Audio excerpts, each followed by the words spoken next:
Então, bom dia, boa noite, professora Laura. Hoje a gente vai falar um pouquinho sobre a matéria de oligopólio na teoria da firma de Microeconomia 2, do livro do Pindic. Então, primeiramente, a gente vai falar um pouquinho sobre o que é um oligopólio, como que ele se caracteriza. O oligopólio ele é uma estrutura de mercado que se caracteriza pela existência de um número pequeno de empresas determinantes, que determinam a economia, o mercado, que elas controlam boa parte da oferta de um determinado bem ou serviço. E nesse tipo de mercado, cada empresa tem um grau significativo de influência sobre os preços e a concorrência também ela é limitada. Ela é limitada. E no contexto da microeconomia, o oligopólio ele é um dos 4 principais tipos de estruturas de mercado, sendo os outros 3 a concorrência perfeita, o monopólio e a concorrência monopolística. E a gente vai falar agora um pouquinho sobre as principais características do oligopólio. A característica número 1 que a gente pode estar falando é poucas empresas determinantes. O oligopólio, ele é muito caracterizado por isso, pela presença de algumas empresas que concentram a parcela significativa da produção ou oferta determinada do bem ou serviço, naquele determinado local, naquela determinada economia. A segunda que a gente pode estar falando é a interdependência das empresas. No oligopólio, as ações de uma empresa afetam diretamente as outras empresas do oligopólio. Qualquer mudança no preço, estratégia ou oferta de uma empresa pode promover respostas na parte das demais concorrentes, nas outras empresas. Então, se acontece, se uma empresa faz alguma coisa, uma mudança nesses aspectos, a outra empresa também vai sofrer vai afetar a outra empresa que está no oligopólio. A terceira, a gente pode falar, é a barreiras à entrada. Geralmente, o oligopólio ele apresenta barreiras significativas à entrada de novas empresas no mercado. Essas barreiras elas podem ser econômicas, como alto custos de entradas, legais, como regulamentações governamentais e estratégias, que controle de recursos essenciais. Agora, outra característica que a gente pode falar, como quarta característica do oligopólio, seria a diferenciação de produtos. Como em alguns casos, as empresas do oligopólio, elas podem competir por meio de produtos diferenciados. E com isso, elas buscam conquistar fatias específicas do mercado. Então, elas procuram, por meio dos seus produtos diferenciados, pegar aquela parcela do mercado e não o mercado como um todo. E também, outra característica que a gente pode colocar seria a concorrência não perfeita, pois a competição no oligopólio não é tão intensa como na concorrência perfeita. E as empresas, elas têm um grau de poder de mercado e podem influenciar os preços. Então, elas podem sim influenciar o preço. Então, a concorrência não é perfeita.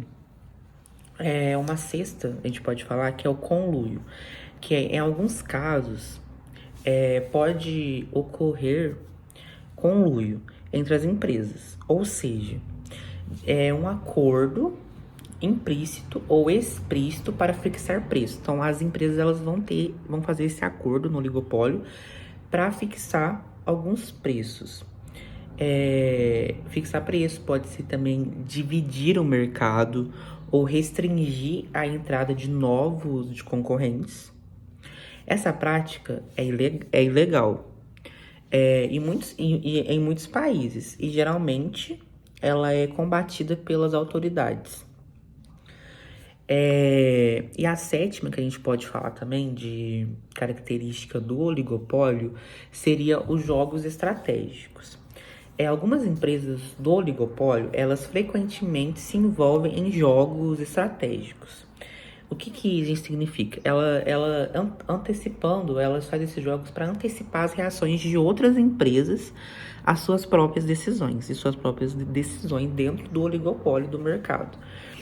Uma oitava característica que a gente pode colocar no oligopólio seria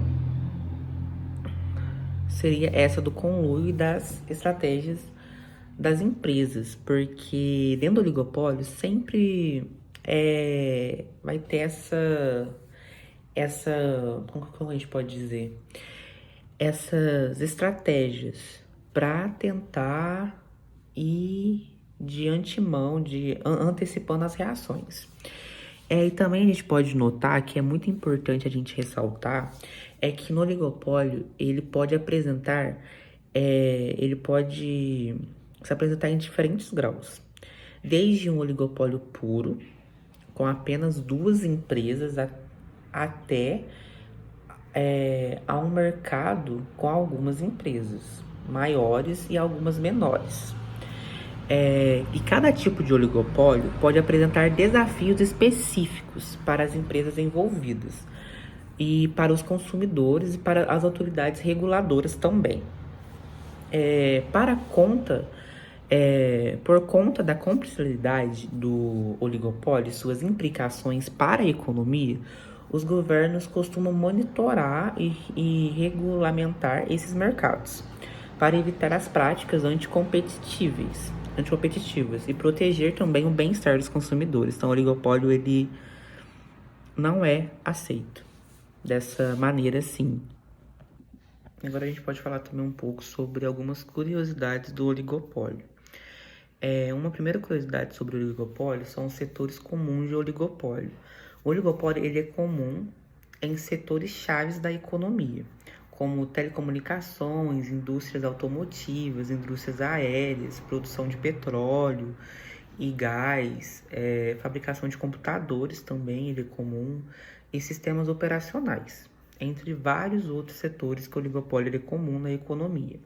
Esses setores eles geralmente envolvem altos custos de entrada e economias de escalas, o que facilita a concentração de poucas empresas dominantes. Uma segunda curiosidade sobre o mercado de oligopólio, o oligopólio no mercado, na economia, seria o efeito borboleta também. O efeito borboleta no oligopólio que uma pequena mudança em uma das empresas pode desencadear reações em cadeia. Então, uma empresa ela tem uma mudança e essa mudança ela vai ter uma reação em cadeia e causar grandes impactos no mercado como um todo. Então, uma mudança de uma empresa vai trazer reações em grande escala para a economia como um todo. Isso é conhecido como efeito borboleta, referenciando a ideia de que bater de asas de uma borboleta, do bater de asas de uma borboleta, pode provocar uma série de eventos que levam a mudanças significativas. Então, por isso o nome de efeito borboleta. Uma terceira curiosidade sobre o oligopólio seria concorrência ou por diferenciação. Para se destacarem no mercado, algumas empresas em oligopólio, elas podem investir pesadamente em diferenciação de produtos e inovação. Isso pode levar a avanços tecnológicos, melhores serviços e maior variedade para os consumidores. Então, isso é bom para os consumidores dentro do oligopólio. Uma quarta curiosidade que a gente pode trazer aqui do oligopólio seria a estratégia de preços. No oligopólio, as empresas frequentemente enfrentam o desafio de definir seus preços de forma competitiva. Se uma empresa ela aumenta seus preços, pode perder clientes para os outros concorrentes. Mas se ela baixa os preços, pode desencadear uma guerra de preços judicial para todas as empresas envolvidas. Prejudicial para todas as empresas envolvidas. Uma quinta curiosidade sobre o oligopólio seria a cooperação tática. às vezes, as empresas em um oligopólio, elas podem chegar a um entendimento implícito sobre suas ações estratégicas. Então, uma empresa e a outra, elas conversam e têm uma decisão implícita. Mesmo sem estabelecer formalmente um cartel. Então, não é um cartel formalmente, mas é basicamente um cartel, vamos se dizer. E essa cooperação tática, ela pode ser alcançada por meio de observação, de comportamento da concorrência ao longo do tempo e do desenvolvimento de padrões de resposta. Uma sexta curiosidade sobre o oligopólio também, a gente pode falar que é a regulamentação governamental.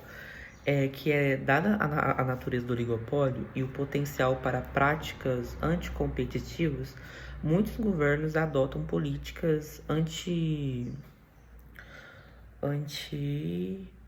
antitrustes e regulamentações para monitorar e controlar as ações dessas empresas dominantes. E uma sétima curiosidade sobre o oligopólio também, que a gente pode estar falando, seria os incentivos à inovação. As empresas em oligopólio, elas podem enfrentar a pressão constante de se manterem competitivas por meio da inovação. Essa competição por avanços tecnológicos pode levar a benefícios significativos também para a sociedade, porque já que as empresas elas buscam constantemente oferecer produtos e serviços melhores e mais eficientes ao longo do oligopólio para se destacar da outra empresa. E também a gente pode falar sobre uma oitava, seria as aquisições e fusões. Para expandir suas operações ou fortalecerem a sua posição de mercado, as empresas elas, em oligopólio elas podem recorrer a aquisições e funções com outras empresas do mesmo setor ou relacionadas. E outra, a gente pode falar como a nona curiosidade, a gente pode estar falando, seria a consequência para o consumidor. Dependendo do grau de competição e da conduta das empresas, o oligopólio pode também beneficiar quanto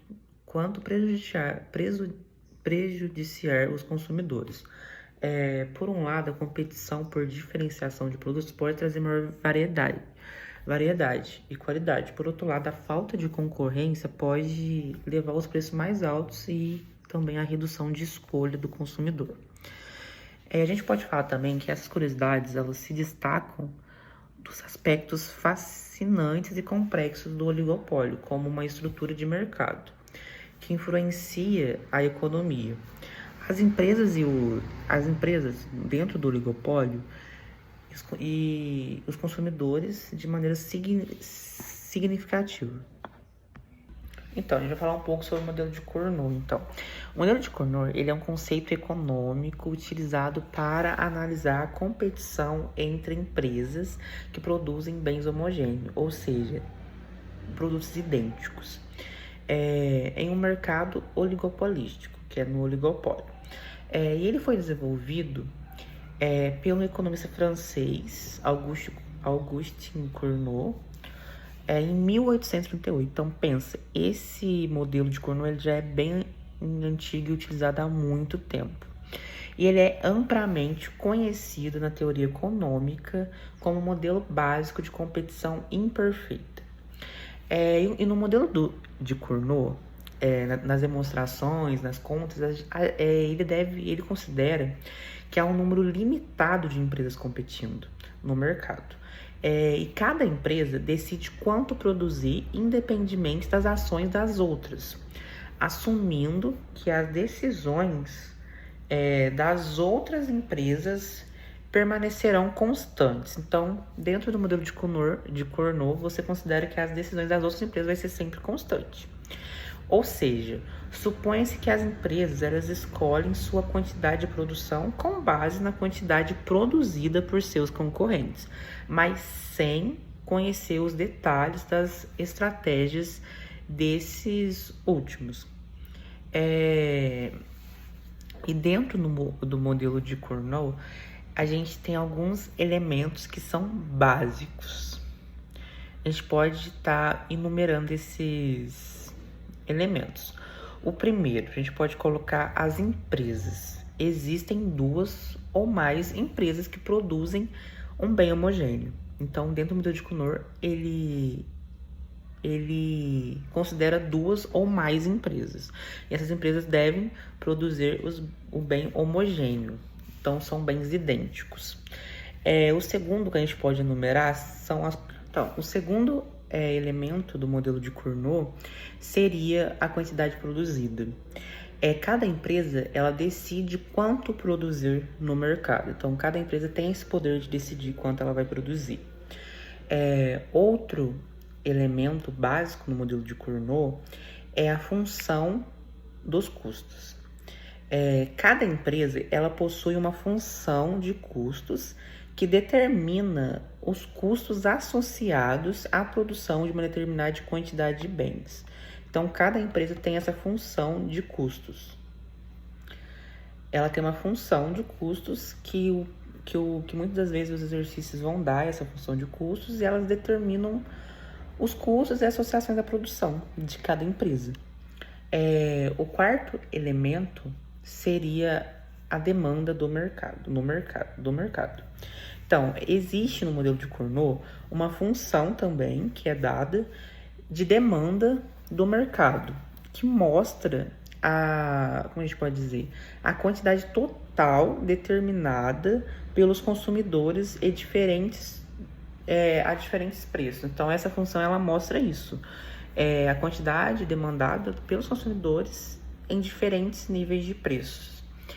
E o quinto elemento básico no modelo de Cournot, que existe no modelo de Cournot e na demonstração do modelo de Cournot, é a competição em quantidades. As empresas, elas competem decidindo quanto produzir, em vez de competir em preço. Então, elas não competem muito em preços, e sim na quantidade em produzir. Então, a competição delas é basicamente mais nesse quesito, ao invés da competição em preços. E agora, a gente falando um pouquinho do resultado do modelo. O resultado do modelo de Cournot, ele geralmente mostra que as empresas elas vão produzir uma quantidade menor de bens em comparação a um mercado de concorrência perfeita. O que isso resulta também, que a gente pode dizer, em preços mais altos e em maiores lucros. Então, elas conseguem ter um maior lucros para as empresas. E, no entanto, essas empresas, no modelo de Cournot, elas alcançam a cooperação perfeita. A gente pode dizer que ela alcança essa cooperação perfeita, já que cada uma delas decide sua produção de forma independente, gerando assim a competição imperfeita. Mas, com isso, elas conseguem a cooperação perfeita, mas não a competição perfeita, no modelo de Cournot. E também no modelo, a gente pode falar que no modelo de Cournot, é importante destacar que o modelo de Cournot, ele é apenas um dos muitos modelos utilizados para analisar a competição em mercados oligopolísticos. Como, por exemplo, agora a gente vai entrar no modelo de Bertrand e no modelo de Stärtelberg, que eles também trazem para a gente diferentes perspectivas sobre como as empresas elas competem e estabelecem preços nesses mercados oligopolísticos. Então, agora falando um pouquinho sobre o modelo de Stärtelberg, não sei se estou falando certo, ele é outro modelo de conceito econômico utilizado para analisar a competição em mercados oligopolísticos. E ao contrário do modelo de Cournot, no qual as empresas elas decidem as quantidades de produção simultaneamente. No modelo de Start-Alberg, as empresas tomam no modelo de Start-Alberg, as empresas elas tomam as decisões de produção em forma sequencial. Então tem uma sequência da tomada de decisões da produção, o que confere que uma empresa lida com uma vantagem estratégica. Então, no modelo de Start-Alberg, tem uma empresa líder com uma vantagem. Já no modelo porque elas conseguem, dessa forma, no modelo de Start-Alberg, pela forma sequencial. A gente pode falar também que no modelo de Start-Alberg, ele assume que há duas empresas ou mais que produzem bens homogêneos e competem entre si. Então, também no modelo de Start-Alberg tem duas ou mais empresas. Mas, no entanto, uma empresa ela é considerada a empresa líder, como eu tinha falado antes. Então, no modelo de Start-Alberg já tem isso, que no modelo de Cournot já não tem. E aí, com isso, essa empresa que ela é líder, ela toma sua decisão de produção antes das demais, enquanto as outras são meio que seguidoras dessa empresa líder. Então, elas seguem suas decisões por meio da outra que já tomou decisão antes, que é a líder do mercado no oligopolísticos. E elas ajustam as suas produções em resposta à decisão da empresa líder. Elas seguem essa empresa líder, então são meio que umas seguidoras. E a gente vai falar agora dos elementos básicos do modelo de Start-Alberg na demonstração e para resolver os problemas e exercícios que muitas das vezes vêm para a gente em Microeconomia 2. Então, primeiro a gente pode ilustrar que há uma empresa líder. Então, uma das empresas ela é designada como a empresa líder e determina sua quantidade de produção primeiro, antecipando a reação das outras empresas. E um segundo elemento básico que a gente pode trazer no modelo de Start-Alberg é que existem as empresas seguidores, igual eu já tinha falado. Essas empresas seguidores, elas observam a quantidade de produção escolhida pela empresa líder. Aí, em seguida, ela ajusta suas próprias quantidades de produção em conformidade com a empresa líder. E um terceiro elemento que a gente pode trazer são as funções de custo. Então, cada empresa ela tem uma função de custo que determina os custos associados à produção de uma determinada quantidade de bens. Então, cada empresa tem essa sua função na demonstração do modelo de Start-Alberg. Também a demanda do mercado. Existe uma função de demanda também do mercado, e essa função ela mostra a quantidade total demandada pelos consumidores a diferentes preços também, igual no modelo de Cournot.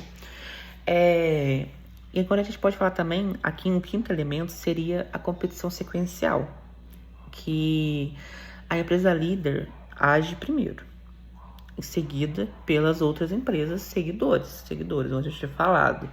E aí com isso, elas ajustam suas produções após observar a decisão da empresa líder.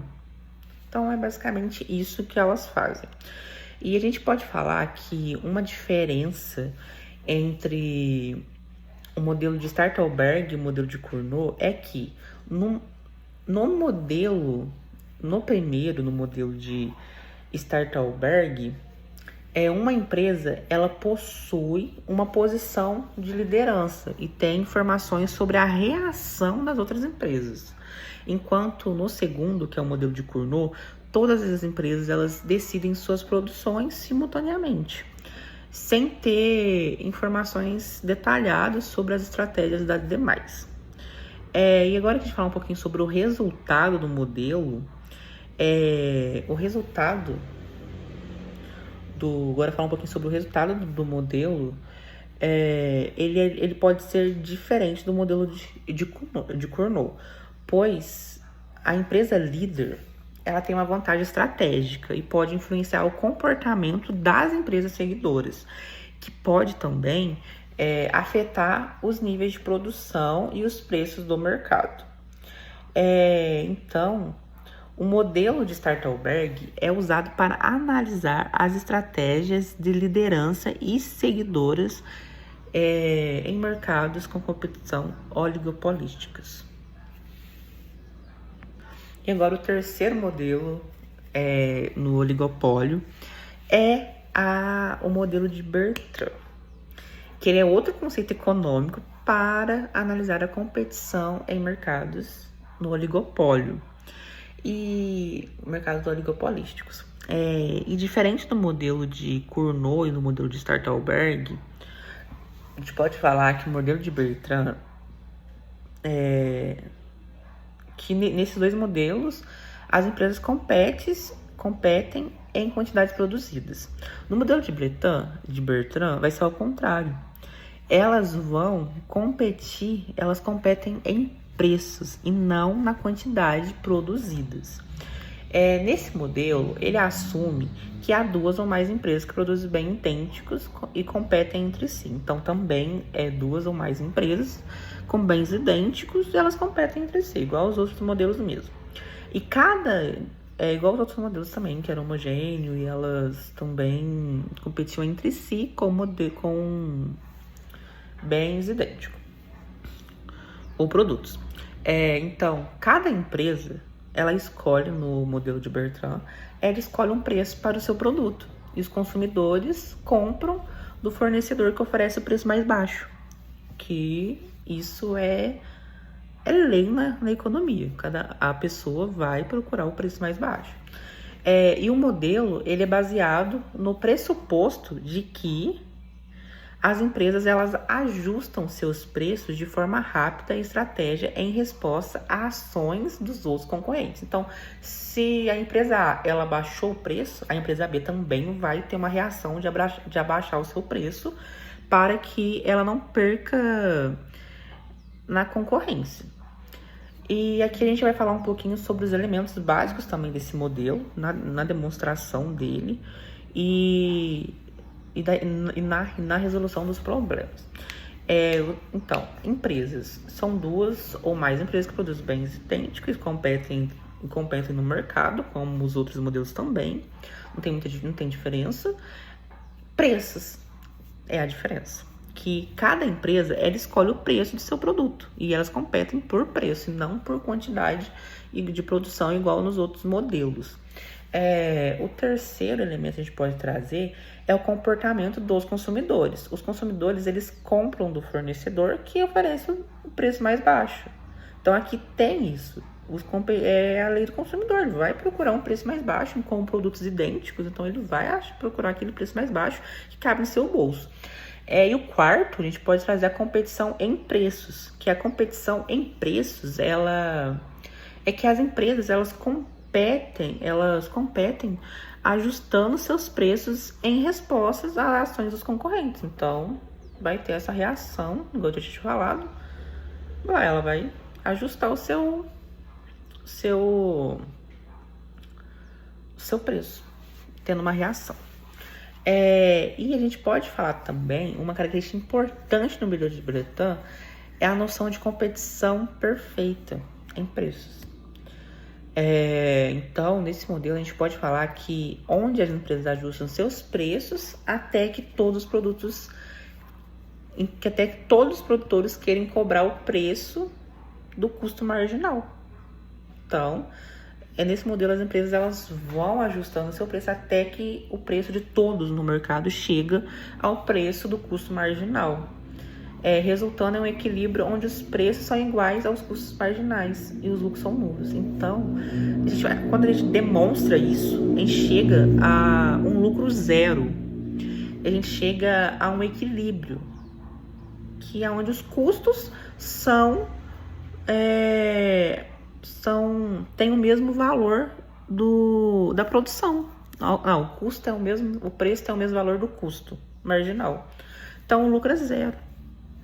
Então, esse modelo ele demonstra isso. Mas a gente pode dizer que, na realidade, não é bem isso que acontece, né?